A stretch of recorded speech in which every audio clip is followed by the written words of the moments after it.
And they sort of relate to characters who are going through the same things they feel themselves going through, only instead of being, you know, helpless kids, they're men with knives coming out of their hands who can who can handle themselves. So I think people probably get into that.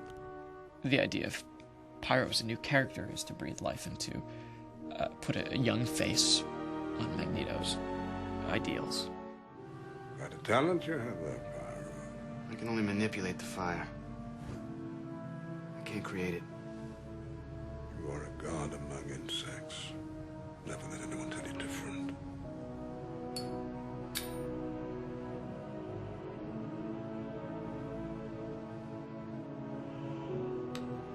The role itself, I was interested in because it's somewhat different than my last big role. It's sort of a you know, like a reverse negative of the last character I played. So I was happy to get a chance to stretch a little bit. In my opinion, I think it has gotten better. You ask other people, they'll tell you that it hasn't. But I think it's a very human thing. I mean, human beings are very clannish. You know, they like to stick to their own. You look out for yourself, then you look out for your family, then you look out for your community. You know, people are just very into. I mean, I think it's sort of an instinct to look out for your own kind. And when another group comes along that's of a different, you know, that looks different or is of a different ilk than you, people feel very threatened, and they start to fight. All right, the rest of you, on the ground, now. Look, kid, I said on the ground. The themes of X-Men have always been about acceptance and finding your place in the world, and this film, X-Men 2, is no exception to that. It addresses that head-on. You know all those dangerous mutants you hear about on the news? I'm the worst one.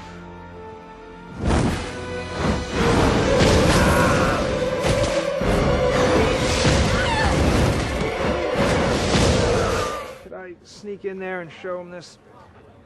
What's happening here is there's a 300-pound metal disc that takes about 15 minutes to rev up to 800 RPM.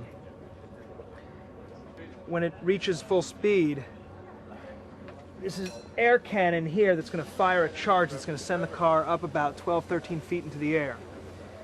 And so far, you've done one test with it suspended. Yeah, at 650 RPMs. And then you did another test just to test the launch, cannon. the cannon. Yeah. And the cannon is compressed air or nitrogen? It's yeah, compressed air and nitrogen. Yeah. So there's a cylinder inside a cylinder, and then we release all the energy of the cylinder by basically opening up a valve on top of it, and it releases all this energy transfer up into pulling the car away from it. At about 4 feet as it's rising, explosive bolts are going to jam into the disc, stop it dead, which will then transfer the centrifugal energy from the disc into the body of the car, and the car should spin around in midair. At least that's the idea. Here is the count. We will roll the cameras and we will go, and 1, the flame goes out, 2, 3, that's a little bit of time for the flames to get underneath, which Brian wants, 3, 4, 5. Wait, 4, what just happened? The guys are just going on the ratchet. Both of them at the same These time? These 2, yes. Okay. These 2. 4, 5, the car goes. Okay. Right, Aaron's in this position. And 6, well, when I count it, you'll see how quickly it is. I'm just trying to explain the counts and then we do it. And 6, 7, 8, 9. So 6, 7, 8, what happened? Nothing. The flame moved from him to there.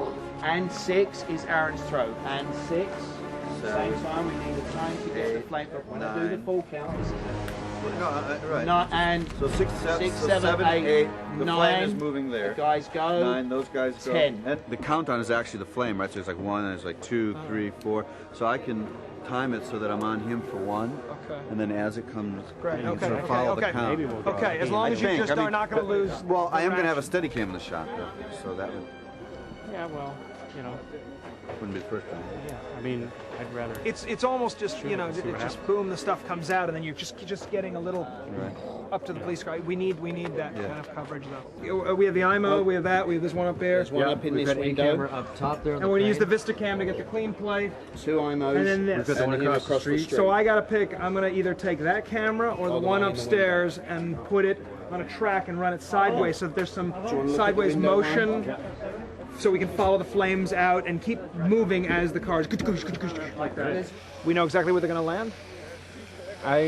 We've got little side bets going on here. Ready, and 1, 2, 3, 4.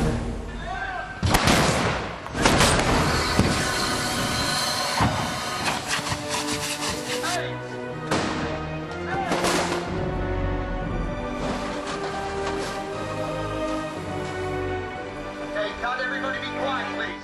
We were watching from the side as they shot. The explosions go off, and these guys are engulfed in flames, and you're just waiting for them to go, and then they fly out about a second later. And I always imagine what it'd be like for that stunt guy. Go, please drag me out, please drag me out. You know, but it is one of the best stunts I've ever seen.